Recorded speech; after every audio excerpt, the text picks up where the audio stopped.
It's Ashleigh from Sweet Dreams Bake Shop, and welcome back to my channel where I make a lot of cake and cookie decorating tutorials as well as give a lot of baking business tips.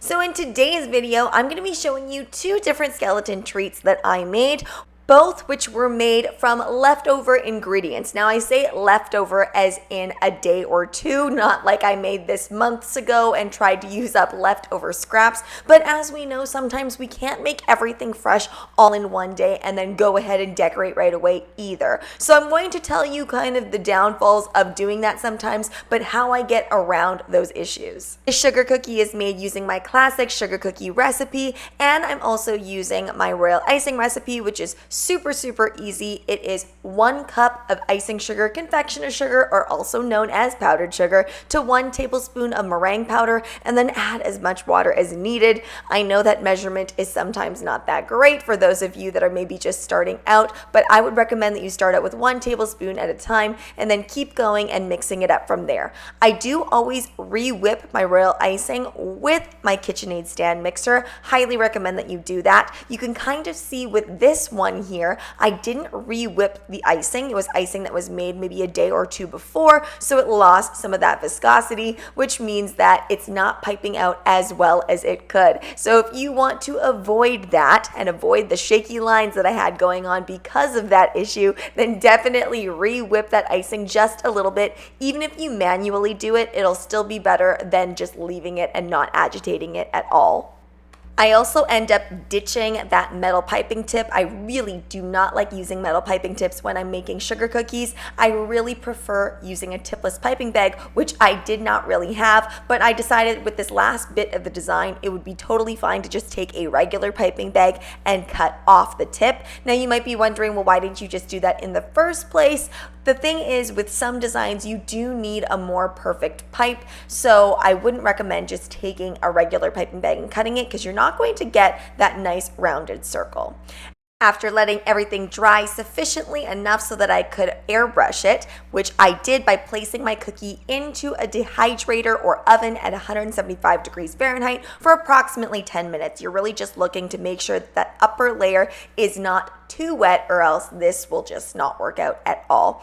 I'm using a Meramist here, I believe, and I think I also might have used a little bit of the Cookie Countess airbrushing as well. I definitely used the Cookie Countess airbrush system, which I absolutely love. They sent it to me a little while ago. It is fantastic. I also have another version actually that I should also try out and let you guys see how it differs from this one. But anyway, I digress. What I'm doing is I'm using a black Meramist color and just really focusing it on those indentations and focusing it on the stem area.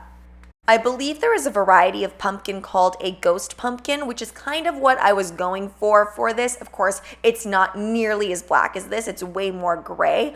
And but I wanted this to kind of have that pop look of black, so that's why I ended up going with a little bit more of a darker color. Now this is supposed to kind of look like mini Jack Skellingtons. I didn't make it overtly Jack Skellington, but that's kind of what I was going for, more of an inspo from him. This edible black pen was doing a pretty good job, but I wanted some parts to be black. And when I want it to be black, I go for edible black paint. If you don't have edible black paint, you can also use food gel mixed with a little bit of vodka. People always ask me, why do we mix in a little bit of vodka? Or if you don't want to use any alcohol whatsoever, you can use a little bit of lemon extract. We use lemon extract or vodka because they both become tasteless after they evaporate.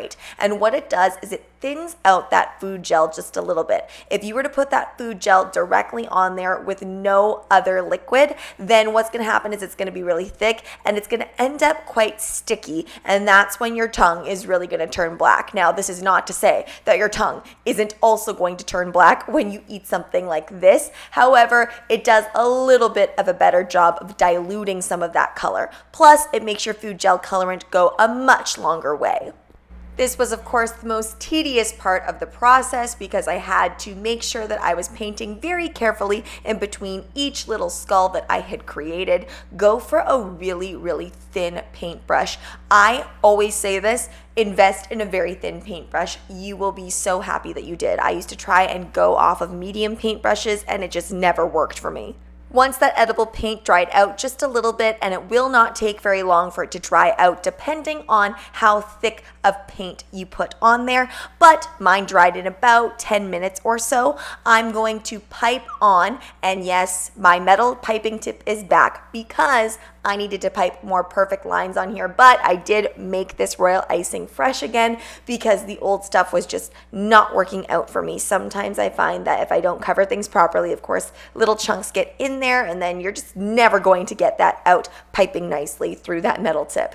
And for a little bit more drama, adding on a little fondant skeleton here. You could easily do this with modeling chocolate, or if you want to be fancy, you can put some melted white chocolate in there or dark chocolate, whatever you want. And then I'm going in with the residual colorant that was left on my paintbrush and giving this a little bit of a makeover.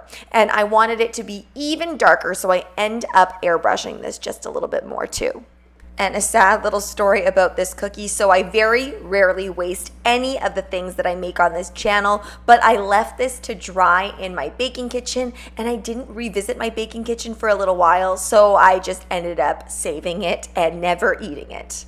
All right, here are some cupcakes that definitely needed some saving. I left these cupcakes in the fridge for a couple days. As we know, the fridge dries out cakes like no other, but this is how I revitalize cake that just needs a little extra boost. So I made a really concentrated coffee mix. You can do this, by the way, with a simple syrup and then go ahead and add in some instant espresso powder, like a lot of instant espresso powder.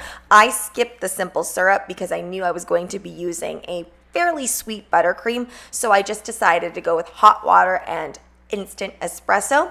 And then for this buttercream here, what I did was, it was actually chocolate buttercream, which I had made using the Italian meringue buttercream method.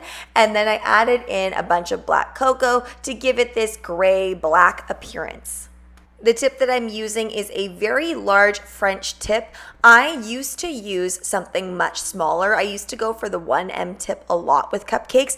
I find that this particular tip distributes things a lot more evenly, and then I don't have to peak the cupcake up so much. Sometimes people will make decisions like this, especially based around their packaging that they have. This particular packaging, although fairly tall, can't take a super high peak of buttercream or toppings, so I like to keep it relatively flat, but also make sure that I disperse enough of that buttercream. And of course, I have to put edible glitter on it. I'm sorry guys, can we make it through one video where I don't put edible glitter on something? You should have seen me during the times where there was no more disco dust because they deemed it not FDA approved because it wasn't actually edible. Then they finally brought back this stuff, the Tinker Dust, which is fully edible, and I just felt like my culinary life was complete. And going back in again with these fondant skeletons, that mold was a very good buy. It was pretty cheap, and I've used it year after year since I got it. Thanks so much for watching, guys. Don't forget to like, share, and subscribe so you can be part of the Sweetie fam. Right now, I'm uploading weekly, so make sure you hit that notification bell so you know when I upload. Also, be sure to comment, request, or ask a question. I love hearing from you guys. And if you haven't already, please subscribe to the Bake Down podcast. We just outputted a couple new episodes this past week, and I'm also uploading again on Need More Sweet Dreams Bake Shop. Bye!